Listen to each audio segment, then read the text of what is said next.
Here are 15 of the best Ask Reddit stories for today. I hope you enjoy and remember to subscribe. It really helps us out. We post new videos every day. Teachers of Reddit, what's the weirdest thing you saw a kid do at recess? My kindergarten teacher called in my parents one day because I didn't do anything at recess. Ever. I would go outside with everybody and immediately head to the red bench. I'd sit there and watch the other kids play, kick my feet back and forth, and daydream. I had lots of friends in my class that I liked playing with during stations, inside partner play. I just had no interest playing with them at recess. I told the teacher that I did not want to play with the other kids. I just wanted to take a break and relax. She told me I had to play at recess. So my parents came in and viewed my recess routine. My mom sat on the bench with me and asked if I was okay. I said yes. She asked if I wanted to play with the other kids. I said no. She asked me if I was happy. I said yes. My parents told the teacher they had no problem with me not participating with the other kids. If I was happy, let me be. I continued sitting on a bench during recess until about halfway through first grade, where I accepted a girl's invitation to pretend to be mountain lions during recess. Strips of Reddit. What really happens in a private/VIP dance? I was about 19, my buddy and I went to a local club to hang out and watch pretty girls dance. One girl really caught my eye. She noticed and offered to take me to VIP. Once back there, we chatted the whole time. She was really sweet and we totally hit it off. As our time was finishing up, she asked me if I would consider being her personal bodyguard for some parties. Of course, I said yes. We went to one in particular, a group of volunteer firefighters, and she made great money. I got paid 10%. While I was there, the guys convinced me to go to EMT school. I made enough money that night to enroll in the next class and spent the next 15 years working as an EMT. My boyfriend got incredibly sick, and I love it. I know the title makes me sound like a terrible person, but I swear it's not as bad as it sounds. Yesterday, my boyfriend came down with some kind of sickness. It's maybe the flu. We're not sure. He's been testing for COVID, but he's been negative so far, and it's apparently drained his energy. It hurts to breathe. He has chest pain, things like that. But because he feels like this, he just wants to lay in bed all day, which means he constantly wants to cuddle and lay with me. I love this so much. I especially like it because of how weak he is to the point that he constantly needs my help for something. I don't know if it makes me a bad person for this, but I just like him feeling like that because he's so cute when he's sleepy, which he constantly is, and his voice sounds so adorable when he's sick. I would never purposely try to make him sick, but I love when it happens.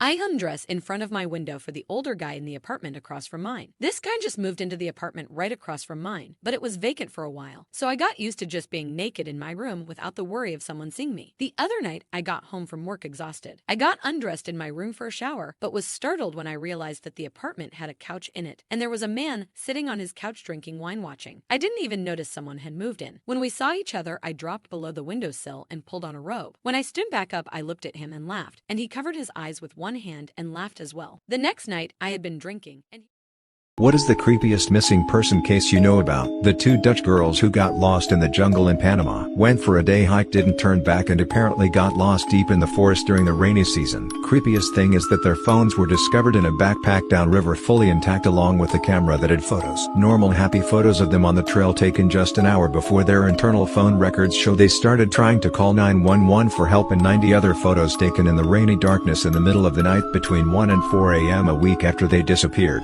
Methodically showing a cliff and some bushes and some impromptu markers made of what little things they had brought with them. Fragments of their bodies, bones and a boot with a foot still in it were found a couple months later, but nobody really knows for sure how they died. Accident on the trail, fell into the rapids, murdered, and then someone was playing with their phones. My mom's friend's son has been missing since November. Kid's 13 and has epilepsy, and his mom has been very shifty in her statements about it. It's just creepy to me because this is someone I know who is either dead or hidden. There's just no way the kid's been out in the wilderness living this entire time. This isn't Hatchet. The daughter of a friend of my mother went missing a few years ago. While they were looking for her, news crews interviewed a friend of hers from class who was distraught. During the interview, he said he hoped she could be found, and they informed him that they had just found a piece of her body. At this, he went pale and had to walk away and sit down on the sidewalk. Sometime later, it was discovered that he was the one who did it. What are some very creepy facts?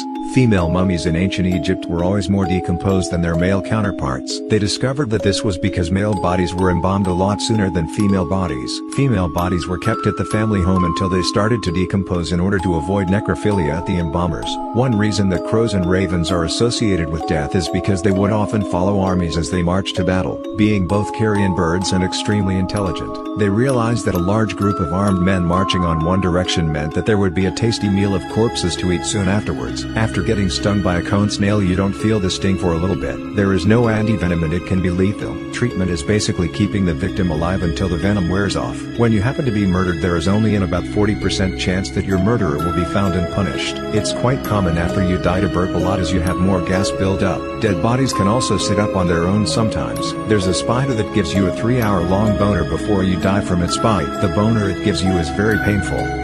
What is the scariest/creepiest theory you know about? That my mother-in-law keeps accidentally leaving things at my house because she is slowly moving in. That you might be aware of everything happening to you during surgery. The anesthesia keeps you from moving and causes you to forget. We've all pretty much heard of uncanny valley, the creeped out anxious feeling when you look at something that's humanoid but there's something clearly wrong with it. Like the wax figures at Madame Tussauds or that AI robot Sophia. But my favorite theory to come out of it is that we get that strange feeling because somewhere along human evolution we've learned to be wary of things that look human but aren't. The theory that the last moments of consciousness before death can feel like a literal eternity and where your mind can create entire realities from blissful to horrifying. So in a way the threat of enduring a hellscape of eternal suffering is very real no matter what you believe. If the human body senses trauma and it is unable to combat it, will switch off metabolism, pump endorphins and slip into a pain-free dissociative state, in essence shutting down. It's been seen in air crashes and lots of places really. Basically your body can switch itself off. Our world is out perception of our surroundings in our three-dimensional life. It's possible that we are living amongst beings, things and events that we cannot experience because we are three dimensions and they are not. What's the scariest thing that happened to you when in someone else's house? Age 6 to 8-ish. Slept over at a friend's house with my little brother. Her father woke us all up in the middle of the night, had us bundle up and loaded us in the family minivan. He drove to a gas station and talked the whole way about how a bakery exploded behind their house. He said the resulting gases and such could kill us, so we had to try and drive as far away as possible. They were also our next door neighbors, so I was worried about our parents' safety. At the gas station, our friend's mom bought us snacks while he canvassed the area. I told her I didn't hear any explosion and asked about my parents. She must have called them from a payphone during the snack run because they pulled up a few minutes later to take us home. I was of course terrified to go home. Later, our parents sat us down to explain that our friend's father was sick with something called schizophrenia that makes him hallucinate. Sleep over at best friend's house when I was about 12. Middle of the night after we'd fallen asleep, he wakes up and starts screaming that his head is going to explode. Not a bad dream. He keeps going, just screaming and crying and thrashing around. His parents wake up, scoop him up and rush him to the hospital. Turned out he'd just never had a headache before, and his first was apparently a doozy. When I was 8 or 9, my friend's dad yelled at me, angrily, for pooping at their house. I lived down the street, so he told me that I should have went home to poop. It's the most hilarious insult you have ever heard. One time my ma and I were having a huge fight, and in the midst of all the anger and yelling, I turned to walk away and then suddenly look her in the eye and with a dead serious face I scream, "Your menstruation synced up to mine. I am the alpha," which set off the saltiest, loudest "What did you just say to me?" I've ever heard in my life. P.S. My brother nearly spit out his cereal with laughter since he was in the room with us. So we just supposed to eat, sleep, exercise, poo, go to college, work 9 to 5 every day, travel 2 weeks out the year, buy a house, then have kids and Y'all make it seem as if having a good heart is a negative thing. I'll never regret having a good heart. It's the prettiest thing about me and makes me who I am. As much as the world fails you, keep being a kind and loving person, and most importantly stay true to yourself.